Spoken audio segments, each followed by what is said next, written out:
On your Friday episode of Locked On Raptors, we have a little fun in the midst of a slump for the team with a wonderful guest. It's Casey Bannerman, a wonderful Toronto-based artist whose work you may know from many collaborations with the Toronto Raptors, and in particular, Fred VanVleet. We'll get into his work with the Raptors. We'll get into his thoughts on the team so far this year. We'll ask, what would Casey do if he had free reign over the Raptors jersey designs, plus a return of an old favorite game. That's all coming up on today's episode of Locked On Raptors. Thanks for hanging. You are Locked On Raptors, your daily Toronto Raptors podcast, part of the Locked On Podcast Network, your team every day. Hey, what's going on? Welcome to episode number 1303 of Locked On Raptors for Friday, December the 16th. I'm your host, Sean Woodley. I've been covering the Toronto Raptors now for 9 seasons on various platforms. You can find all of my work over at Woodley Sean on Twitter. You can also follow the show on Twitter at Locked On Raptors. You can follow, subscribe to, rate, review, whatever it is your various podcast apps of choice ask you to do to support the shows you like. You can do that for this show for free. And we are on YouTube. You can go hit the big red subscribe button. We're at 2,800 subs. We love you. You're also wonderful. Let's push it towards 3K, shall we? And yeah, thanks to all those who have done that so far to support the show. Thanks as well to our friends over at Bet Online who are bringing you today's show. Bet Online's got you covered this season with more props, odds, and lines than ever before. Bet Online is where the game starts and where the podcast starts.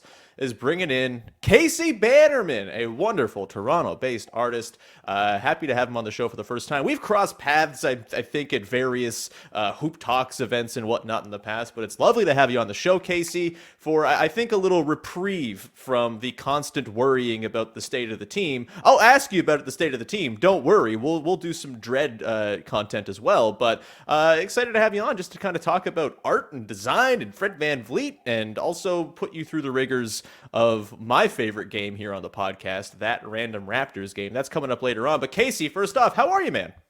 Oh, I'm great, broski. Thank you so much for having me, Sean. I really appreciate you. Yeah, looking forward to it. Yeah, let's dive in, shall we? We'll start with the stuff that is bothersome. The team itself at the moment, 13 and 15. Let's do it. Not the start I think most people wanted. There are reasons, obviously, injury and guys having weird outlier shooting seasons, and also maybe the roster not quite having the juice. But Casey, you know, where are you at? Are you sort of, if there's like a spectrum of it's fine island, which is typically kind of the range I occupy, all the way down to trade Pascal Siakam, fire Masai and Nick Nurse, and blow this whole thing up and send it back to the roots.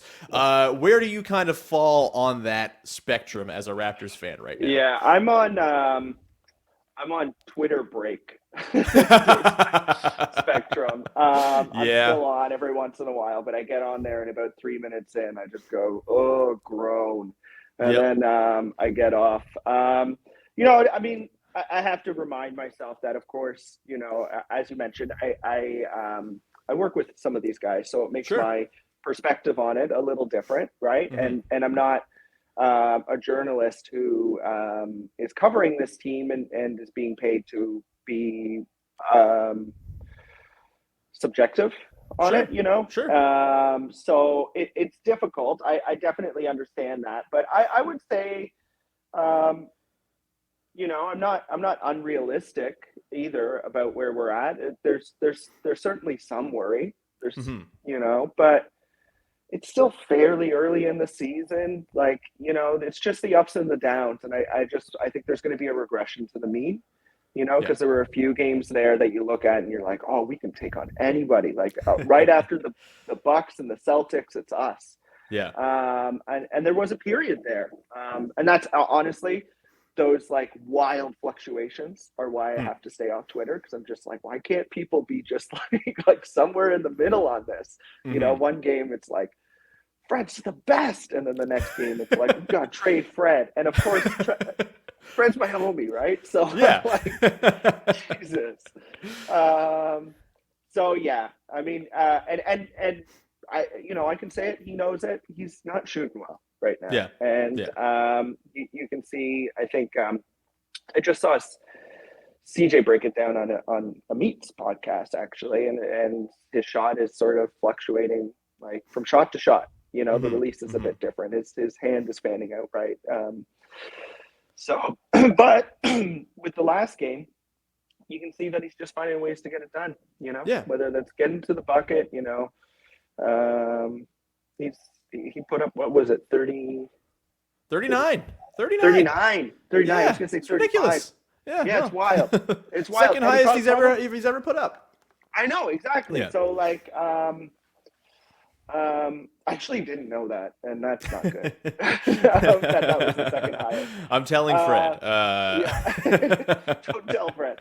There were actually, like, funny little anecdote. I've said this a couple times, but when Fred, this is before I got into art, obviously before I knew Fred, and when Fred was like the 15th man on the roster, and he was one of the guys sort of just playing for a roster spot. I can't remember who it was that I wanted over him, but I did want somebody over him. And now he's my homie. I'm going to go back and look at the 2016 training camp roster now. Thanks for that. I was wrong. And from that moment on, I learned to bet on Fred. It's been a pretty safe bet, to be honest. So yeah, I mean, there's some concerns, but I think that the way that this team plays basketball right now looks exhausting. Like, looks absolutely exhausting. You know, they're just like, win the possession game, like, get aggressive on defense, like, up in their face, like, no, like, crazy rim protection. You know, it's just like, so it's all this work. It's all this work to not get the results as well, right? Like, their half court defense is bottom 10 in the league. They're just, it's a lot of effort for it's like making your own juice. It's like I'm trying really hard here. I have the juicer out. I'm squeezing all these oranges, and then you do 100 oranges and you have like a small glass, and it's like, okay, cool. Glad all of that was worth all the effort I put in. Yeah, I would agree with you, except I don't even think it's oranges. We're juicing carrots here. Like, just like barely, like just 100 carrots just down. Like, shout out to cold pressed juice. So is there, Casey, like, for you? I've been kind of grappling with this week because I feel like kind of a sicko. Because I am having this weird sort of moment where, like, my interest in the team and the sort of ups and downs is, like, at its season high. And it's because I like that there is some uncertainty. I kind of like that there is stuff to figure out. And actually, you know, I was listening last night to the lovely Less Than Jays podcast, a lovely Toronto Blue Jays show with our pals, the Zoobs and Jake Goldsby.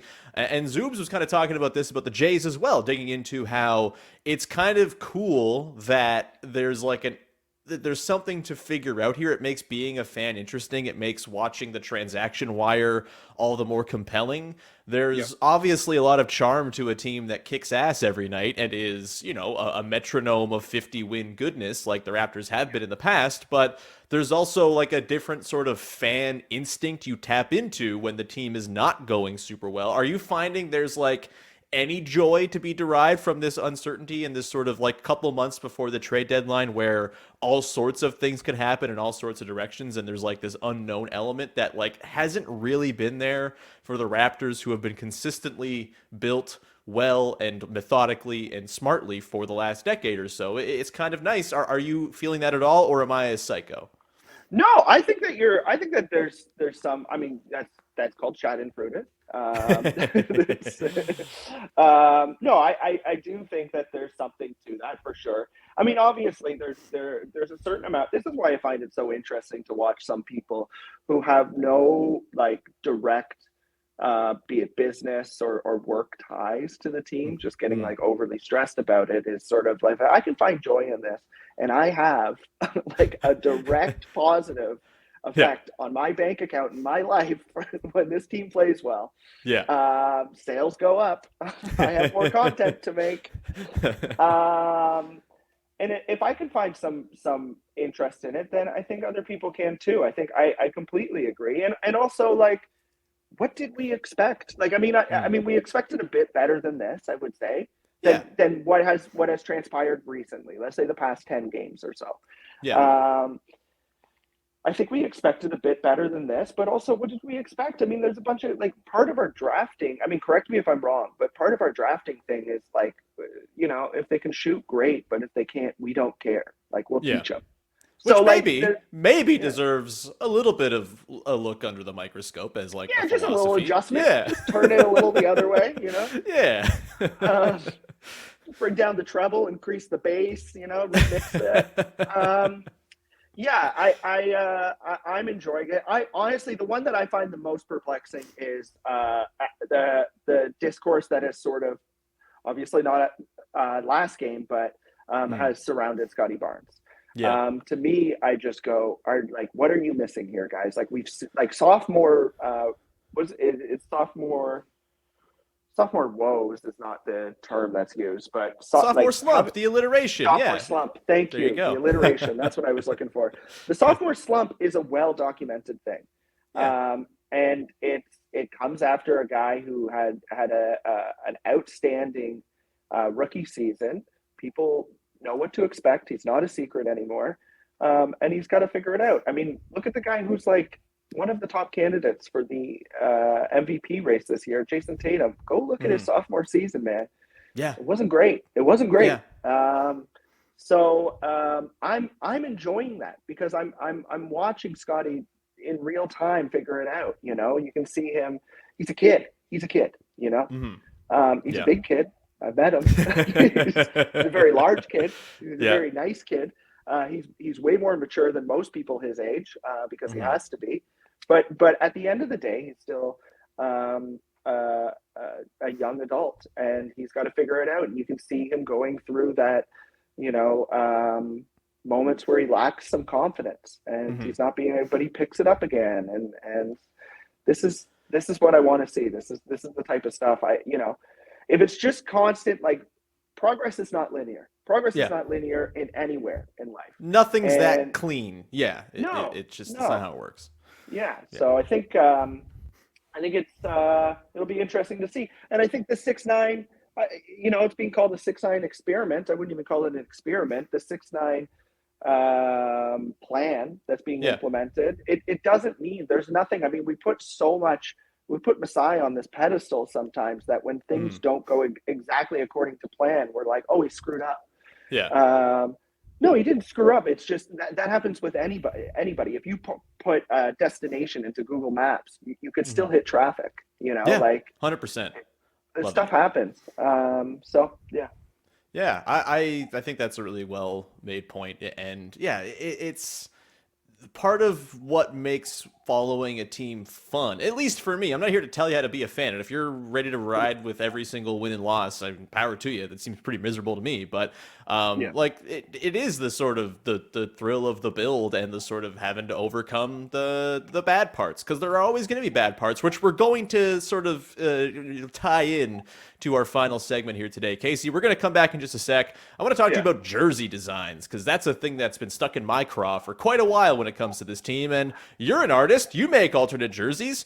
You feel like the perfect person to talk about this with, so we're going to get to that in just 1 second. Before we do that, however, got to tell you about a little message from our friends over at the NHTSA. It can happen so easily, especially this time of year. You're out with your friends, you're at holiday parties, you're indulging a little bit, putting back a few drinks, and a few becomes a few too many. It's time to go.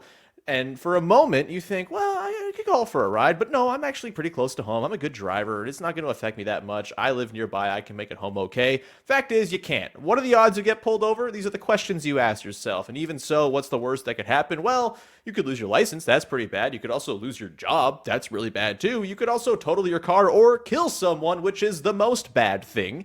And it's one quick decision that can change your life forever. Especially this time of year around the holidays. Play it safe, plan ahead, and get a ride. Drive sober or get pulled over.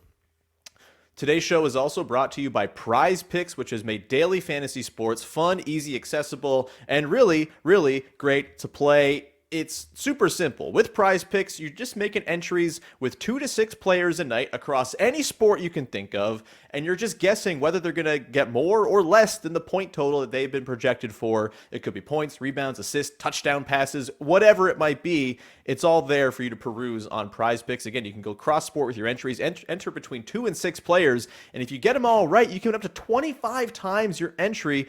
It's a really, really amazing way to play daily fantasy sports. You're not married to the full season grind of having to manage your team and set your lineup every day, battle for waivers. You're just doing it every day, making your 2 to 6 player entry, and the profits will flow in. Safe and fast withdrawals currently operational in over 30 states and in Canada and every province except for Ontario at the moment, but that could change, so keep an eye out. Don't download the Prize Picks app or go to prizepicks.com to sign up to play daily fantasy sports. First-time users can receive a 100% instant deposit match up to $100 with the promo code Locked On. That means if you put in $100 of your own money, boom, $100 of Prize Picks money is going to jump in there and join your $100, so you have $200 to play with. Don't forget to enter the promo code Locked On to sign up for that instant deposit match at prizepicks.com. Promo code Locked On. All right, we continue on here with Casey Bannerman, lovely Toronto-based basketball-inspired artist who has done a lot of work with the Toronto Raptors, and as we've mentioned, Fred VanVleet. One of the more recent collaborations with Fred VanVleet was for Orange Shirt Day, where you, Mike Ivall, and Fred VanVleet came together to put together a beautiful Indigenous-inspired version of the Raptors, white dino logo jersey. It's really, really beautiful. Go check it out. Just search Casey Bannerman, Mike Ivall, Fred VanVleet Indigenous jersey. It's outstanding. And that jersey, to me, should just be one of the jerseys the Raptors use, Casey. It's that good. And it speaks to something I feel like the Raptors are kind of missing, which is good jerseys, to be frank. The Raptors rebranded before the Tampa season, right? They have the full chevron look now, and they've stuck with that ever since. I have to ask you, I've talked about this on this show before. I've made the claim that they need to get some redesign going with this team for a couple years now. I really, really did not like the recent pivot.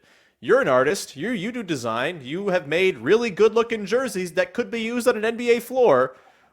If you were given free reign, Nike calls you up and say, Casey, as you've seen from all the jersey we keep on making, we have no ideas left. We're out of ideas. Can you please help us come up with some good-looking jerseys for the Raptors?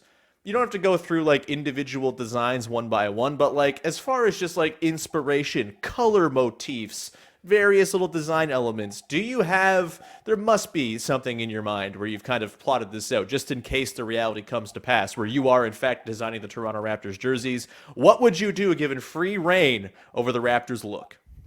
I think one day it will happen. I like to think that. But I think in true Toronto fashion, I'll probably design another team's one first. I'll find the success in true Canadian fashion. I'll find success in the United States first, and then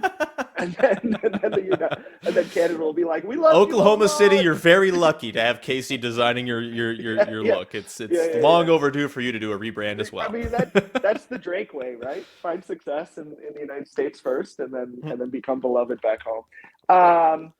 So yeah, I definitely do. And as you said, rough year to do a rebrand. The Tampa season, really rough year. That season, everyone wants memorialized for sure. Yeah. Also, on the heels of winning a title and then having like a 60-win brilliant title defense season, why is that the time to rebrand? We don't have to relitigate this. I've litigated it many times, but carry on. So anyways, yeah, I would. And I think that the main thing this is true of most 30 teams. I could probably think of a couple that Bulls, Celtics, Lakers that don't necessarily need. The Celtics keep on trying though, and it sucks. They do. I didn't mind their city one this year. It's tough, right? Because there's brand recognition as well, and anyone outside of Boston hates them. So anything they put out, it's not going to be really critically received well. Sure. But what needs to happen is we need to get away from these designs that look like they could go on corporate letterhead. I don't understand why we keep on pumping out this minimalism garbage. Yeah. That just doesn't do well. It's not fun. And remember, this is all about fun. This is about having fun. It's very stupid. We should be like leaning into how stupid pro sports are. Like 100%. Everything should be like 15% more wrestling inspired. Oh, 100. I love that. Actually, that's incredible. And I don't even like wrestling, but like I like the pageantry. So there you go. Me too. Me too. And like Mexican luchador wrestling as well, right? Because the pageantry in that is so magnificent. So number one, bring back the Raptor. I mean, that's just a no-brainer. I mean, that thing is like, I'm in Miami right now. I see the Raptor here. I go to Europe, I see the Raptor there. I go to Asia, I see the Raptor there. Like it just keeps on. I was in Korea recently on my honeymoon, South Korea. That goes without saying. I don't know why I specified. And I was in Seoul, and I stopped into this place because I saw they had a net and a backboard on the top of their on the top of the store. Yeah. And I went in. I talked to this guy. I was like, "Oh, I'm from Toronto," and first thing he said was, "Best logo." Yeah. I said, "Used." I was like, "Used to be." And he was like, "Yeah, I used to be." And he was wearing a AI era Sixers starter jacket. So again, that just comes into the 90s. I think sometimes we're a little over nostalgic for the 90s. We're a little blinded. As a millennial, I know we're driving the bus on that one. But having said that, it was like a golden age for sports jersey designs, and not just in basketball, but in hockey, in football, soccer, like in so many different sports. Maybe not baseball. I'd have to think about baseball. Baseball was always going to be stuck in 1880, so I wouldn't worry about them. Anyways, so bring back the Raptor, number one. The other thing is that there's a misunderstanding of what our color palette is. And that's something that I think that I have sort of trumpeted a lot. I'm not necessarily just talking about purple.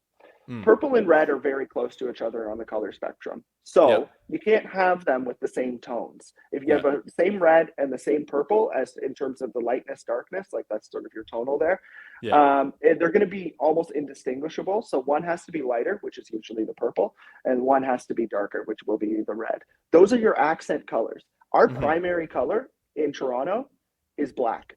Yeah. I'm telling you, it's the primary color of this team. It's black, but it's black and something. It's not black and white like the Brooklyn Nets. It's black, purple, and red. And purple and red are the secondary colors, and you use those as your accents. Obviously, you still need a home jersey, which I think is required to be white.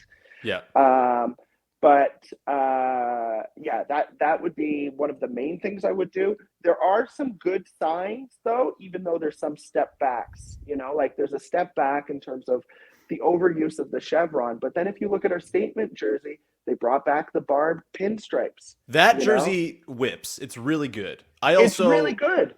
I'm curious of your thought on this, Casey, because I think my favorite part of it, we're going to get in real jersey nerd stuff, and I'm excited because this is what I like to talk about. Yeah. My favorite part of those jerseys is that the numbers are an accent color and not white. And you have like the white trim. It pops so well. I have really liked the Suns in recent years, not their current set, I don't think, but they used to have like purple with orange numbers or orange with purple numbers. That to me is like an untapped sort of like, again, I'm not getting the nomenclature correct probably, but having put the color on the black or put the color on the color. That's the dumb guy, art guy thing. That I think is like one of the winning things about that jersey is it is really good. I would keep that no matter what. That is the only good jersey they have right now. And it's actually probably been one of their best jerseys in the past. I think it might be top 3 all time, honestly. Like it's a really good jersey as well. I think I would probably rank it 4 because I would put the 95s at the top, and then I would put the 2000.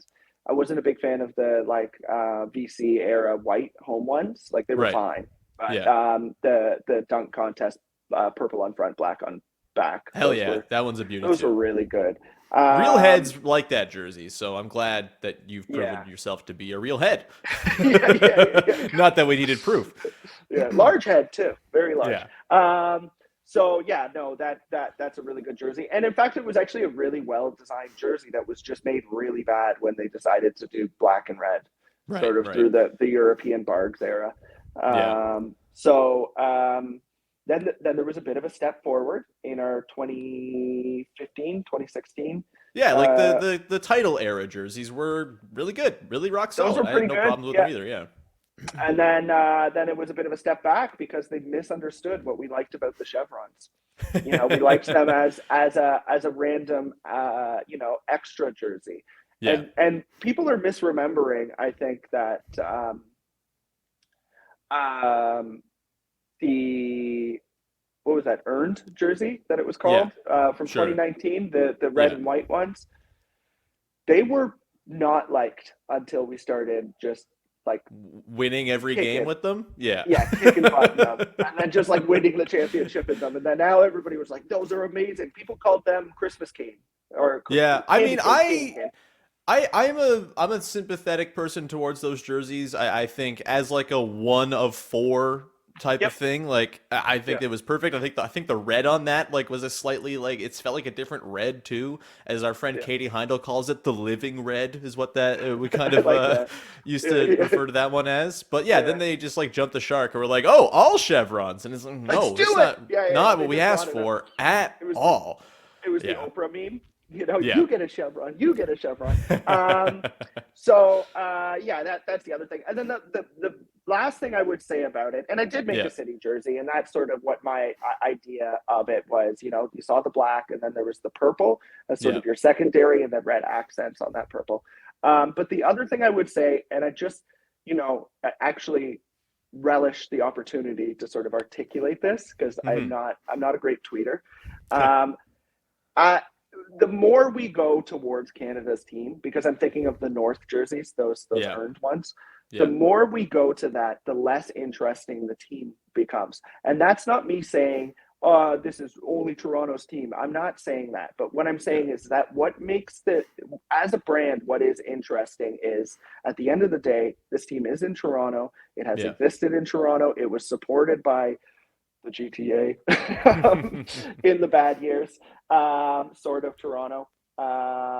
We need to get a Go Bus sponsorship right here because that institution supported the Raptors for some time. But Go Train, sorry, and the Go Bus. But it's not like, think if it were called the Illinois Bulls, right? It's not an interesting brand. Yeah. Toronto, it's a sorry, my Vancouver fans, my Montreal fans. Toronto exists. It's and it has a unique culture, and this bland sort of souvenir shop at an airport Canada thing that we're pumping out. It's not interesting. It's not interesting to anyone. Nobody wants to wear it outside of Canada, and nobody wants to wear it in Toronto. I can't imagine there's a fan in Saskatoon who is like choosing whether they're going to root for the Raptors or not based on whether they go with a bland red and white jersey. It's the same thing that leads the Blue Jays to have their horrible red jerseys that they trot out there. It's like, who's this for, really? So bad. Like they might be for people who were hanging out in Ottawa last winter, and that might be about it. We're going to continue on and get into that Random Raptors game to close out the show. Really fun game that if you have not listened to the show in recent months, we haven't done it for a while, but I like to do it with new guests, and we're going to do that in just one sec. Put Casey through the ringer. Before we do that, however, got to tell you about our friends over at betonline.net, the #1 source for sports betting info, stats, news, and analysis, no matter the sport of preference, whether it's pro football with the playoffs drawing near, college football. I think it's bowl season. I don't follow college football, but I'm pretty sure I keep on seeing stuff about bowl season. The World Cup final is on Sunday. Maybe you want to be a real sicko and put some money down on the World Cup third place game on Saturday. You can do all that, and with BetOnline, you can get the right intel and become the informed wagerer, so you're not just throwing your money away indiscriminately. You're actually making bets that make sense. BetOnline is here to help you do that. If you also love sports podcasts, they have podcasts there to help you inform your betting. They're always the fastest and easiest way to get your betting info. Head to the website today. Use your mobile device to learn more. BetOnline is where the game starts. All right, here to round out the show with Casey Bannerman. As promised, we're bringing back an old favorite. This originated back on my days on the Raptors HQ podcast, the headquarters, way back when, and I've still kept it as a sporadic segment here on the show, usually reserved for when new guests pop on. It's called That Random Raptors Game. It's pretty simple. I will pick a game from Raptors history, give you the date, the score, the opponent, all of that, and you have to guess who played for the Raptors in that game. You get 3 strikes. We'll talk about it. We'll remember some guys as we go on through. Casey, are you ready to play That Random Raptors Game? Let's do it. All right. I'm gonna fail miserably, but let's try this. Well, I've given you options here. So I have 3 games chosen. We'll only go with 1. They're all sort of under the same theme, which is moments of strife in Raptors history, which feels pertinent to the moment, although I don't think the current moment is as strifeful as any of these previous moments were. I have the last game, or the game from the day Vince Carter was traded to the Nets. I have a game from the middle of the 2013-14 season, just before they traded Rudy Gay and got good. And I also have a game from the 2015-16 season, which, if you recall, featured one Jimmy Butler going off for 40 second half points and a couple of notable Toronto media personalities suggesting now is the time to blow up the team that went on an 11-game winning streak directly after this game. So you get 3 of these. You get one of these 3 games. You got to guess from. Which way are you going, Casey? 2013. I remember 13. that. Beautiful. Yeah. All right. So this game took place December the 6th, 2013 at what was then called the U.S. Airways Center in Phoenix, Arizona. The Raptors lose 106-97 to the Phoenix Suns. I think this was that Suns team that won like 49 games and missed the playoffs with friends like Channing Frye and PJ Tucker and Goran Dragic. Right. Everyone's best friend, Goran Dragic, of course. Yeah.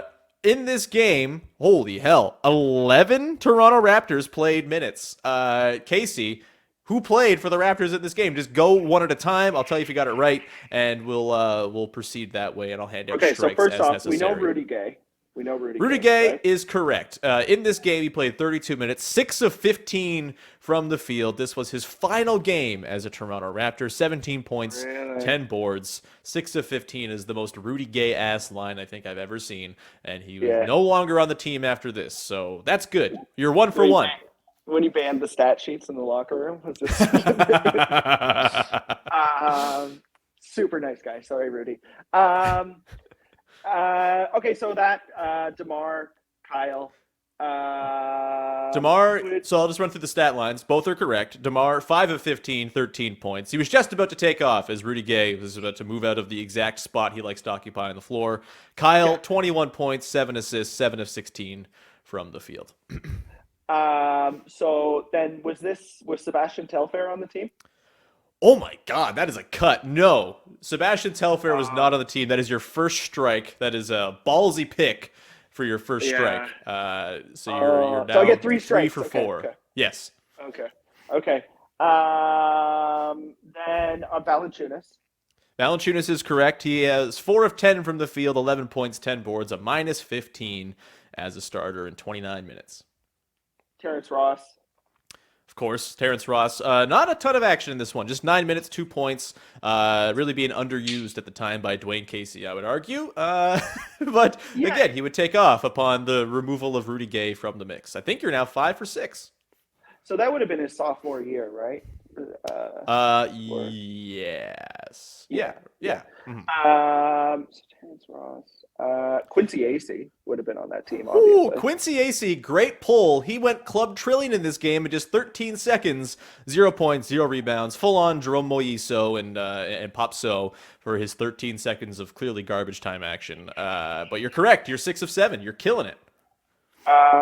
Then I would say Aaron Gray. Aaron Gray did not play in this game. He was, of course, on the roster, about to be shipped off in the Rudy Gay trade, but did not play in this game. So you're on to your second strike. You know what? He was on the team at the time, so I'm not going to give you, for the deep cut like that, I'm not going to give you a strike. You got 5 guys left, 2 strikes to work with. I will not be merciful anymore. Yeah, okay. 2013...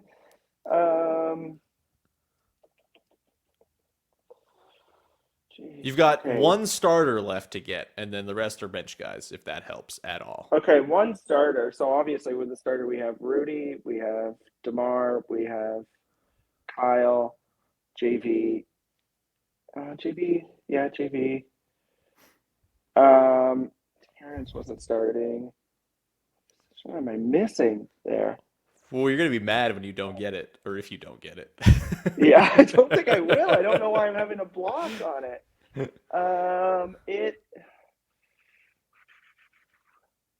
Can you give me the position?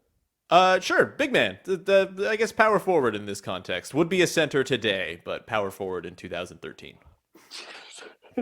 Jesus. In fact, two guys on this remaining list fit that bill, I would say. That they would have been Centers today.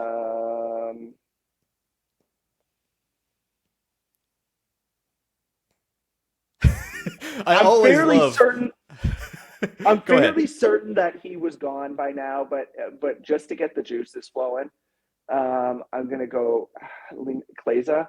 But I think he was gone for a Linus year. Kleza was not on this team. I think he got shot into the sun a couple years prior. So that's your second strike. Because he was only there for your JV's fan rookie card season. gets revoked if you don't get this correct. I have to say, you're just not a fan anymore. It's not a real head, as we established last segment. It'll be a quick turnaround. Jeez. Why can't I think of him? I'll give you a clue for another guy as well, so you'll have clues now for three of the players. PS Vita. Yes. Oh, right. He was driving around. Right?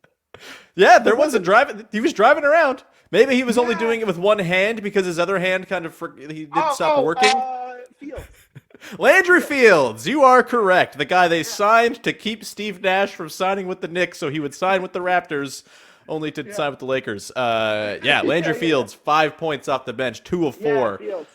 Yeah, real banger of a game. You got 4 guys left. Yeah, I almost got a Fields jersey, but then I got a Kyle Lowry one. A wise investment, I would say. Wise investment. I have the number 3 Kyle. That jersey. rocks, actually. That is that's a good keepsake. Yeah. All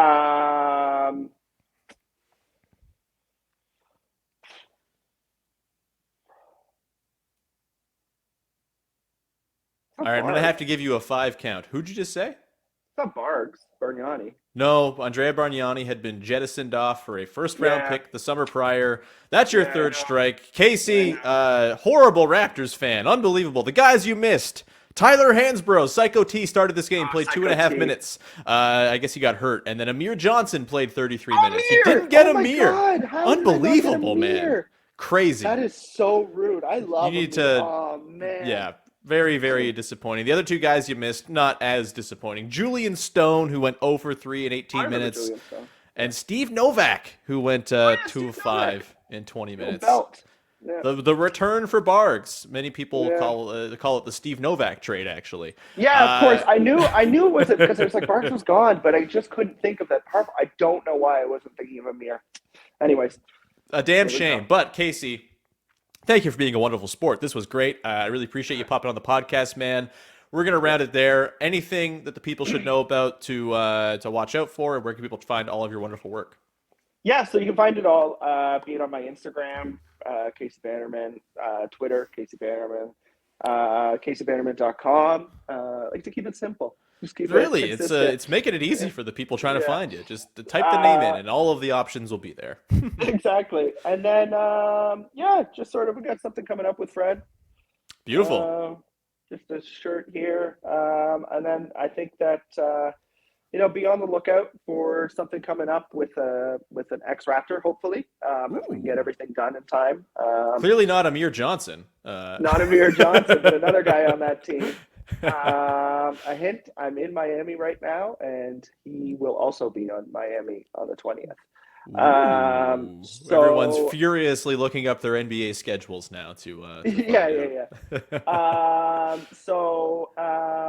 But I mean, again, these things, sometimes they happen a year from now. Sure. It's just the way it goes. But hopefully we can get something done soon. And otherwise, just be good to each other on Twitter, guys. Like, just be nice, and we're all going to get through this. It's totally fine. Also, remember, things have been way worse. I know some of you on there are a little younger, which is fine. Yeah. I was a welcome younger all fan newcomers. too. Just Yeah. remember, there's some baggage in the closet as a Raptors fan that I think has maybe hardened us old souls a little bit to the odd 3-game losing streak. It's typically exactly. fun. Yeah. And just don't look at the only other thing I would say is look at the bigger picture, guys. Yeah. Just always look at the bigger picture. I mean, if you're reacting from game to game, do whatever you want, but that's going to be real rough on you emotionally. 100%. Casey, thank you so much for coming on, man. Everyone go check out Casey's work. You can find me on Twitter at WoodleySean. Subscribe, follow, rate, review the show wherever you get your podcasts. It's much appreciated when you support the show that way. We'll be back again next week, of course, with the regular 5-day slate as we head into Christmas. I don't know how that's already happening, but it sure is. Thanks so much. We'll talk to you Monday. In the meantime, go listen to Locked On Sports Today as Pete Bukowski runs you through all of the biggest stories in sports every morning for 22 minutes, and he'll get you in and out with all that you need to know when you go to the water cooler the next day. And have a wonderful weekend, everybody. Talk to you Monday. Bye-bye.